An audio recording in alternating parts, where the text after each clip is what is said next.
प्रिय छात्रों नमस्कार। एनसीईआरटी गणित कक्षा 10वीं में आपका स्वागत है।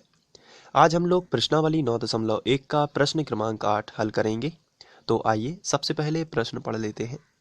इसमें दिया गया है, एक पेडेस्टल के शिखर पर एक 1.6 मीटर ऊंची मूर्ति लगी है।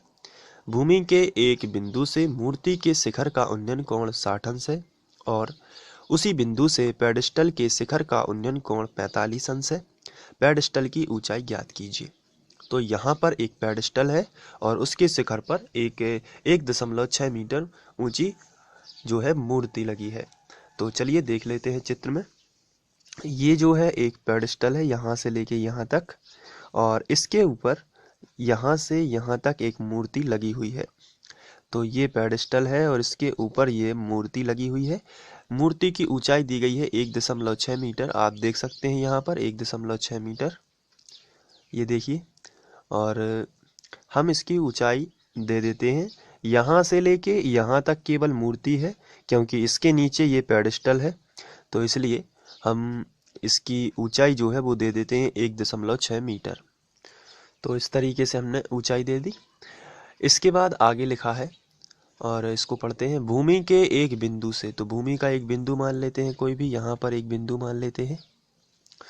भूमि के एक बिंदु से मूर्ति के शिखर का उन्नयन कोण, मूर्ति के शिखर का उन्नयन कोण 60 अंश है और उसी बिंदु से पेडेस्टल के शिखर का उन्नयन कोण 45 अंश है। तो यहाँ पर बात की गई है मूर्ति के शिखर की। तो ये है मूर्ति का शिखर, और दूसरे मूर्ति के शिखर के बाद उन्होंने बात की है पेडेस्टल के शिखर की। तो ये है पेडेस्टल का शिखर, क्योंकि ये पूरा पेडेस्टल है तो इसका शिखर ये होगा, ये पूरी मूर्ति है तो इसका शिखर ये होगा। तो सबसे पहले किसकी बात की थी? मूर्ति के शिखर की। तो पहला कोण कितना दिया गया है? 60 अंश। तो मूर्ति के शिखर से हम इस बिंदु को मिला देते हैं और ये बनेगा 60 अंश का। इस तरीके से मिला दिया और ये बनेगा 60 अंश का। इसके बाद लिखा है, उसी बिंदु से पेडेस्टल के शिखर का उन्नयन कोण 45 अंश है। उसी बिंदु से यानी कि इसी से, और पेडेस्टल के शिखर का यानी पेडेस्टल का शिखर ये है, इसको मिला देते हैं और ये बन रहा है 45 अंश। चलिए मिला देते हैं। तो ये हमने मिला दिया और ये बनेगा 45 अंश। तो छोटा जो है वो कोण रहेगा 45 का और बड़ा जो है वो 60 अंश का रहेगा। अब इन्हें हम ABC नाम दे सकते हैं। चलिए यहाँ पर दे देते हैं A, ये दे देते हैं B और इसको नाम दे देते हैं C। तो इसके बाद हम देखते हैं कि क्या ज्ञात करना है। तो यहाँ पर लिखा है पेडेस्टल की ऊंचाई ज्ञात कीजिए। तो यहाँ पर हमें पेडेस्टल की ऊंचाई ज्ञात करना है, इसलिए हम इसको भी एक पॉइंट दे सकते हैं जिसका नाम हम दे देते हैं D। यहाँ पर हमने दिया D, ठीक है। तो DC हमें ज्ञात करना है। चलिए जो दिया गया है उसको लिख लेते हैं। तो यहाँ पर इस प्रकार की भाषा आपको लिखना है। चित्रानुसार DC एक पेडेस्टल है। यहाँ पर देखिए DC जो है एक पेडेस्टल है, आपको दिख रहा होगा, जिसकी ऊंचाई ज्ञात करनी है। यही हमें DC ज्ञात भी करनी है। तथा AD इसके ऊपर रखी मूर्ति है। तो आप देख सकते हैं कि A और D इसके ऊपर रखी एक मूर्ति है जिसकी ऊंचाई 1.6 मीटर है। तो दी गई है 1.6 मीटर, तो वही हमने लिखी है। इसके बाद हमने बताया है कोण ABC बराबर 60 अंश। आप देखिए यहाँ पे ABC पूरा बड़ा कोण है 60 अंश का, और ये छोटे त्रिभुज का कोण ये देखिए यहाँ पर DBC ये 45 है। बड़ी लाइन से जो ऊपर वाली लाइन से टच होगा वो बड़ा कोण है, और छोटी वाली लाइन से टच है वो 45 का, ये छोटा है। ये 60 बड़ा है और 45 छोटा है। जो बड़े त्रिभुज में बना है वो बड़ा कोण है 60 अंश का। इसके बाद हम ये जो आधार है BC इसको X मान लेते हैं। तो हम लिखते हैं, माना BC बराबर X मीटर, ये हमने लिख लिया। तो ये हो जाती है भाषा। इसके बाद हमें चित्र में देखना है। यहाँ पे देखिए हमें ज्ञात करना है DC, इसको हम यहाँ से मिला देते हैं। तो हमें ज्ञात करना है DC। छोटे त्रिभुज में यदि हम छोटा त्रिभुज लेंगे, हम दो त्रिभुज ले सकते हैं। पहला त्रिभुज ले सकते हैं ABC और दूसरा ले सकते हैं DBC, दोनों लेना है। तो चलिए सबसे पहले छोटा त्रिभुज लेते हैं, समकोण त्रिभुज DBC में या DCB में। समकोण यहाँ पे बनेगा ना, तो हमें बीच में C बताना पड़ेगा, तो हम लिखेंगे समकोण त्रिभुज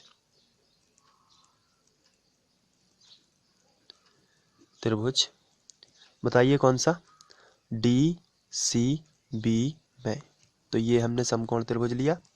अब इसमें आपको ध्यान से देखना है कि हमें साइन कॉस टेन में से कौन सा फॉर्मूला लगाना है। तो ये निर्भर करता है क्या ज्ञात करना है, क्या दिया गया है, क्या अज्ञात है, और कौन सा रिलेशन है जिससे हमें बाकी चीज़ें मिल सकती। तो देखिए DC क्या है, थीटा के सामने की भुजा, तो ये लंब है और ये x जो है ये हमने माना है। तो अगर हम DC और x में रिलेशन निकालें तो लंब और आधार का होता है, तो जिससे हमें DC की कुछ वैल्यू मिलेगी, लेकिन वो कैसी रहेगी, अज्ञात रहेगी, क्योंकि ये भी अज्ञात है, ये हमें ज्ञात करना है, और x जो है वो हमने माना है। तो कर्ण तो कुछ दिया नहीं गया है, तो इन दोनों में ही आपको फॉर्मूला लगाना पड़ेगा, क्योंकि अगर आप DC छोड़ देते हो तो फिर ज्ञात किसको करोगे, इसलिए DC नहीं छोड़ना है, DC लंब तो लेना ही है। साथ ही साथ आधार हमने माना है तो ये भी लेना है, तो लंब और आधार का tan का फॉर्मूला लगाना है, इसमें कर्ण की कोई वैल्यू नहीं है यहाँ पे। तो चलिए हम लगाते हैं लंब बटे आधार। तो छोटा त्रिभुज लिया है चूंकि हमने DCB, तो छोटा कोण भी लेंगे tan 45। तो पहले तो हम लिखेंगे tan थीटा बराबर होता है लंब बटे आधार। लंब देखिए कितना है DC, तो हमने यहाँ पे लिखा DC बटे आधार कितना है BC, तो ये हमने लिख दिया BC tan। अब थीटा की जगह पे हमने रखा 45, क्योंकि छोटा एंगल है तो हमने रख दिया 45 अंश बराबर DC ज्ञात करना है, तो DC ज्यों कहते हो, जबकि BC हमें माना है x, तो हम BC की जगह पर x रख सकते हैं। tan 45 का मान होता है 1, इसके बटे कुछ नहीं तो 1 कर सकते हैं, बराबर DC बटे x, त्रिज्या गुणा कर देते हैं, तो x DC का गुणा 1 में होगा तो DC ही आएगा, और x से कम x हो गया। कहने का मतलब ये है कि DC का मान x है, इसको हम हाईलाइट कर देते हैं। चलिए ठीक है, तो x की जो वैल्यू आएगी वही DC है। तो यहाँ पर हमने ये इक्वेशन बना ली, आप इसको समीकरण 1 भी बना सकते हैं ज़रूरत के अनुसार। चलिए अब बड़ा त्रिभुज ले लेते हैं, तो हम यहाँ पे लिखेंगे बड़ा त्रिभुज। आप बताइए कौन सा लेना चाहिए, तो बताइए समकोण त्रिभुज कौन सा बीच में समकोण आना चाहिए, बीच में वो वाला बिंदु जहाँ समकोण है, तो ACB में, ये है समकोण त्रिभुज ACB में। अच्छा अब आपको ये बताना है कि साइन कॉस टेन में से कौन सा फॉर्मूला हम यहाँ पे लगा सकते हैं। तो बताइए यहाँ पर हमें क्या ज्ञात करना है, ज्ञात चीजें कौन कौन सी हैं, ये देखिए बड़ा त्रिभुज पूरा हो जाएगा AC, बड़े त्रिभुज का लंब AC और आधार हमें दिया गया, यानी इसमें भी हम tan लगाएंगे, लंब और आधार हमें दिए गए हैं, लेकिन कर्ण नहीं दिया गया ना, कर्ण में हमें कोई चीज ज्ञात करनी है, तो फिर लंब और आधार ही लगेगा। तो चलिए tan और थीटा हमें कितना दिया गया है, अब बड़े त्रिभुज का थीटा बड़ा होगा यानी 60 अंश।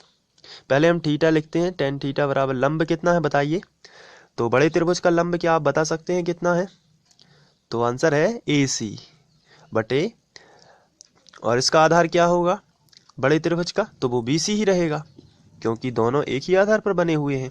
चलिए अब आपको ये बताना है थीटा कितना लेना है, तो थीटा हो जाएगा आपका 60 अंश, क्योंकि बड़ा है त्रिभुज, और AC जो है वो दो चीज़ों से मिलके बना है, AD प्लस DC। आप देख पा रहे हो यदि ये यहाँ पे देखिए AC जो है वो AD प्लस DC दोनों से मिलकर बना है, तो इनको AD और DC के फॉर्म में लिख देते हैं। और बटे में क्या आ जाएगा, तो बटे में आएगा BC, BC का मान कितना है x ही है, तो हमने BC की जगह पर कितना लिख दिया x। tan 60 कितना होता है, तो मैंने आपको बताया भी था tan 60 होता है √3, तो चलिए हम √3 लिख देते हैं, बराबर AD प्लस AD दिया गया है, शायद AD देख लेते हैं 1.6, तो हम यहाँ पे AD की जगह पर लिख सकते हैं 1.6। इसके बाद प्लस DC ज्ञात करना है बटे x। चलिए अब इसके बाद हम इसके बटे 1 कर लेते हैं और त्रिज्या गुणा करते हैं, तो चलिए त्रिज्या गुणा करते हैं, तो x का करेंगे करनी 3 में, तो आ जाएगा x करनी 3 बराबर 1.6 प्लस DC। अब यहाँ पर हमें DC का मान निकालना है, और जो DC का मान निकालना है वहाँ पर आपको पता है कि x जो है वो भी DC के बराबर है, क्योंकि यहाँ पर x की वैल्यू हम DC निकाल चुके हैं, तो x की जगह पर हम DC रख सकते हैं, ये समीकरण 1 से स्पष्ट होता है। इसलिए हम x की जगह पर DC रख देते हैं। DC √3 बराबर 1.6 प्लस DC, और हम लिख सकते हैं समीकरण 1 से। इसके बाद हम DC एक तरफ कर लेते हैं, तो ये तो इसी तरफ है, इसको उस तरफ ले जाते हैं। तो DC √3 माइनस DC बराबर 1.6। देखिए प्लस का DC उस तरफ गया तो माइनस का DC बराबर 1.6। DC यहाँ भी है और DC यहाँ भी होगा, इनिष्ट निकाल लेते हैं DC को।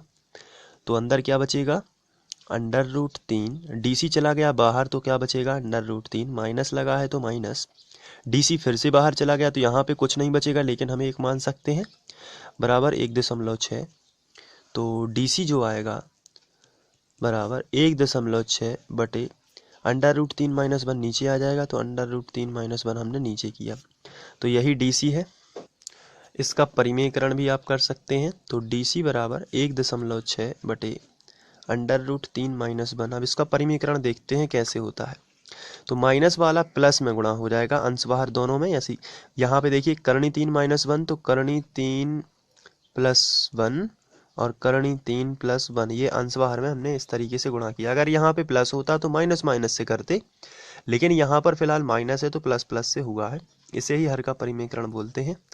तो 1.6 और ये हो जाएगा कोष्टक में √3 प्लस 1, ये हो गया इसका इसमें गुणा। नीचे एक बार माइनस एक बार प्लस है, यानी कि धन और ऋण है, तो a वर्ग माइनस b वर्ग की सरसमीका लगेगी। तो a वर्ग यानी करणी 3 का वर्ग, और इस तरीके से यदि करणी 3 का वर्ग करते हैं तो ये 3 बाहर आ जाता है। तो यहाँ पे हम लिखेंगे 3 माइनस 1 एकम 1 ही होता है, यानी 1 का वर्ग 1 ही होता है। तो DC बराबर आपको मिलेगा 1.6 √3 प्लस 1, और नीचे आएगा 3 में से 1 गया तो 2, तो 2 अट्ठे 16 हो जाएगा। तो DC बराबर आएगा 0.8 √3 प्लस 1। तो ये आंसर आ जाएगा आपका। अतः पेडस्टल की ऊंचाई इतनी होगी। इस तरीके से आपको करना है। तो ये 8वां प्रश्न यहाँ पर होता है, आप चाहें तो इसे लिख सकते हैं। इसके लिए आपको यहाँ से लिखना है, और वीडियो को पॉज कर लीजिए और नोट कर लीजिए।